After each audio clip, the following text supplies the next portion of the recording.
Hi எல்லோரும் எப்படி இருக்கீங்க? ஓட்ஸ் மலாட்டா லட்டு பண்ணுறதுக்கு ஃபஸ்ட் நான் ஒரு கப் அளவுக்கு ஓட்ஸை வானலில் போட்டு நல்லா ட்ரை ரோஸ்ட் பண்ணிக்கிறேன்.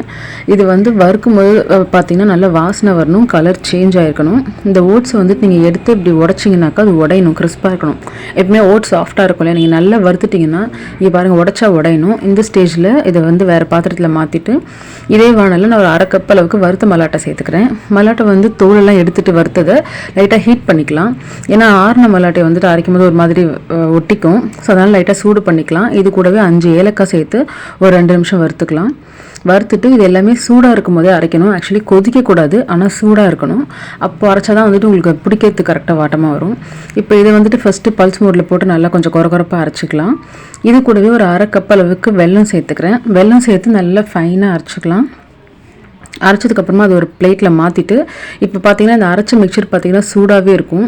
இதில் நான் ஒரு டேபிள் ஸ்பூன் அளவுக்கு நெய் போட்டு அது மாவு சூடாக இருக்கும் போதே கொஞ்சம் கொஞ்சமாக போட்டு பிசைஞ்சு லட்டு மாதிரி பிடிச்சிக்கலாம்.